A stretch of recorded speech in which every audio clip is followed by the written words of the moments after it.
കൊച്ചിയിൽ നടിയെ ആക്രമിച്ച കേസിൽ ദിലീപ് ഉൾപ്പെടെയുള്ള പ്രതികൾ കോടതിയിൽ ഹാജരായി.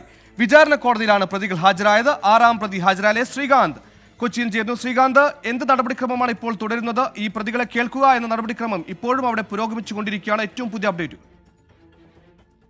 സുഹൈൽ, നിലവിൽ ഈ കേസുമായി ബന്ധപ്പെട്ട സാക്ഷി വിസ്താരം നേരത്തെ പൂർത്തിയായിരുന്നു. അന്വേഷണ സംഘത്തലവന്റേതടക്കം ഏതാണ്ട് ഒരു 100 ദിവസത്തിനടുത്തെടുത്തു അത് പൂർത്തിയാകാൻ. അതുകൂടി കഴിഞ്ഞതോടെ സാക്ഷി വിസ്താരം പൂർത്തിയായി. ഇനി പ്രതികളെ വിസ്തരിക്കുക, പ്രതികളെ ചോദ്യം ചെയ്യുക എന്നുള്ള നടപടിയാണ് കോടതിയിൽ നടക്കുന്നത്. അവരിൽ നിന്ന് പറയാനുള്ളത് കേൾക്കുക, അവരെ വിസ്തരിക്കുക, ആ നടപടി പുരോഗമിക്കുകയാണ്. ഇന്ന് ആദ്യത്തെ ദിവസമാണ്. പ്രധാനപ്പെട്ട പ്രതികൾ എല്ലാവരും തന്നെ ഹാജരായിട്ടുണ്ട്. 6ാം പ്രതി മാത്രം ഹാജരായില്ല. ബാക്കി എല്ലാവരും എത്തി. നടൻ ദിലീപ് ഈ കേസിലെ പ്രധാനപ്പെട്ട പ്രതിയാണ്, 8ാം പ്രതിയാണ്. ദിലീപ് ഹാജരായി, പൾസർ സുനി ഹാജരായി, മാർട്ടിൻ കേസുമായി ബന്ധപ്പെട്ട് ഇന്ന് പ്രിൻസിപ്പൽ സെഷൻസ് കോടതിയിൽ ഹാജരായിട്ടുണ്ട്.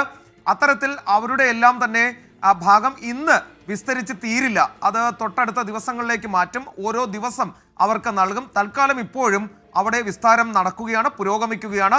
അല്പസമയത്തിനകം അത് അവസാനിച്ച് ഓരോരുത്തർക്കുമായി സമയം നിശ്ചയിച്ച് നൽകും.